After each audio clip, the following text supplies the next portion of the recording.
of your interviews, you described yourself as a growth leader that focuses on customer satisfaction and product innovation. So tell us, how was the journey to becoming the growth leader that you are today? I think it's more about the company and the ecosystem of partners and customers than it is about me as a leader. There's three things, you mentioned them rightly, Danica, which have to do with product innovation, customer centricity, and basically the focus on the ecosystem. So when you get those three right and you have the right people with you, then the rest is history.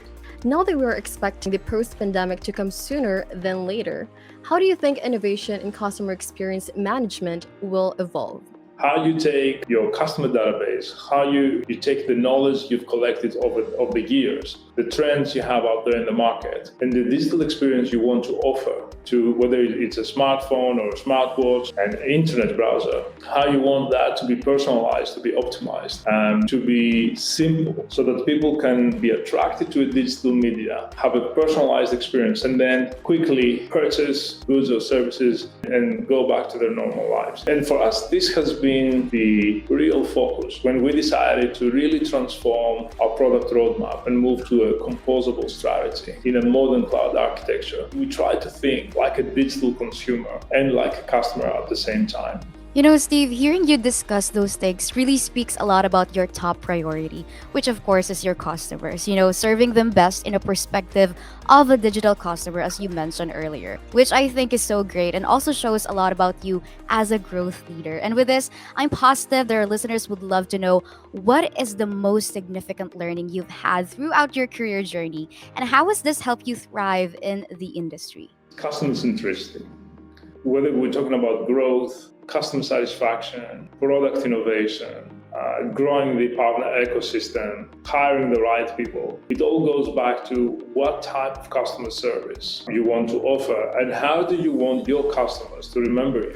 We can never be great without overcoming great challenges, right? And part of those challenges is, of course, the future. So let's move on. As a tech leader, what are your thoughts about Web 3.0?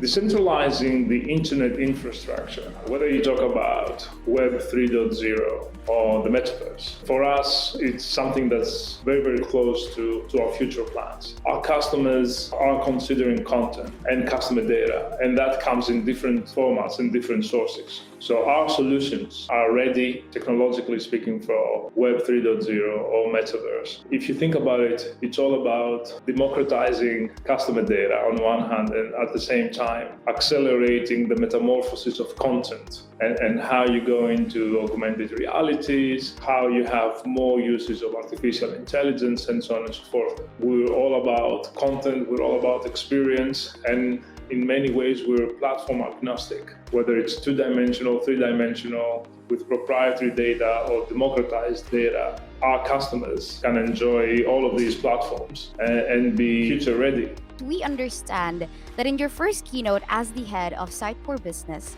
you shared that one of your visions for the company is to embrace a business model that's more collaborative, more flexible, and more transparent. So we want to know, what are some leadership strategies that you utilize in ensuring these values take place? It works across three dimensions. The first one is the product, and I think we've already covered a lot of that. It's about the open architecture and how we go to market. We don't want to be a monopoly. We want to be open. We want to have a symbiotic relationship. Even with those companies that we compete with. The second has to do with our ecosystem.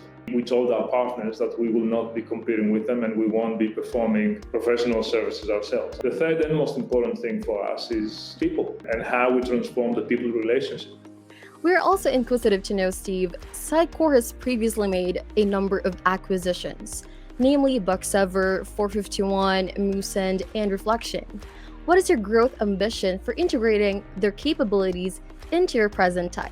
Excellent question. Perhaps I should take a step back and say that 2 years ago, we looked at the market and we knew that our major competitor was a great company, but didn't have modern solutions. So we decided to move fast.